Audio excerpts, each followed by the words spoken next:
How long did it take you to write Simply Platonish? See, if this question was asked like probably even like a couple of months ago, I probably would have a completely different answer. So this, I mean, Simply Platonish is kind of like, it is a pandemic baby. and the fact that like the majority of me like sitting down and putting all these stories and stuff like that was over the pandemic, but it also contains short stories or parts of short stories that I've written over the years, even like dating back to when I was an under. So like the earliest one, like 2010. So it's kind of like over the years, like I've written a little bit here and there and I've kind of left it. And then I revisit it. And then like after college, I know particularly between undergrad and grad school, I was kind of experimenting with different types of stories in realms of like sexuality in general. And then I kind of put that to the side. And then with my work as like, being a sexologist and a DEI trainer, kind of thinking about like the psychological theories and educational theories and things like that and how people see themselves in the world in relation to race and gender. I developed that over the years, especially after, my graduate studies and getting licensed and stuff like that. Seeing the themes of folks that I see clinically and educationally, like the struggles and the issues that they go through. And then it wasn't until the pandemic where I can't even explain it, just something. I don't want to say like I had time because I feel like it's like we felt like we had all the time in the world, but like also we were drained and whatever. And then I was just able to kind of connect all the dots, I guess, or put them slowly together over the course of 2 years. But it was content that was started like back in 2010.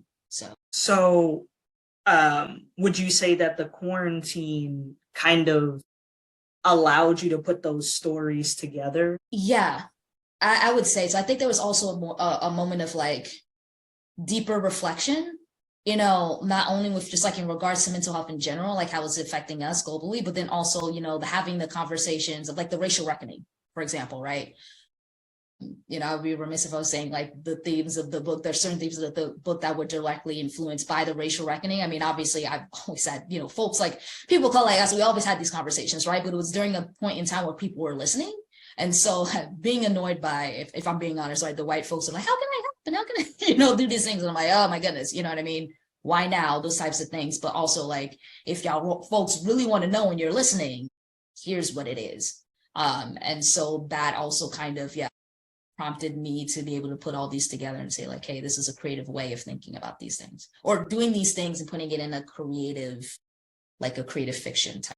That's really, really interesting. Thanks for sharing. All right, so moving along, what do you hope people take away from this book? Yeah, I mean, I think it means different things to different people. I mean, I know that the first or the prologue, the chapter is basically a disclaimer for white people. Very cheeky disclaimer for white folks. I just want to be clear, like I didn't write this book for white folks. That's not me. I wrote it for myself. I wrote for folks who are like me. I hope that people of color, particularly women and femmes of color, but people of color in general who've, struggled with like just trying to adjust to life in a primary white institution, struggling with, thoughts of like self-doubt and the, sadness and anxiety could find can find it relatable, I guess, and, talking about those experiences. But I think one other thing that I want to take from the book is that, these three characters, and obviously when you read more about the book, you learn more about them, that certain events that happen or certain things that people have done, they're pretty ordinary. They're pretty common.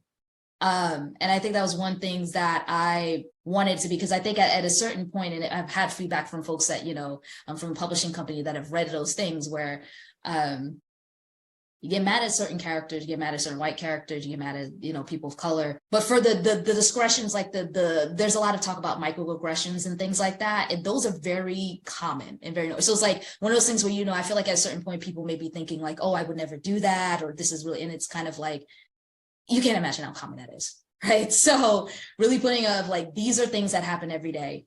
That it's ordinary to kind of cause it for like a moment of reflection for folks.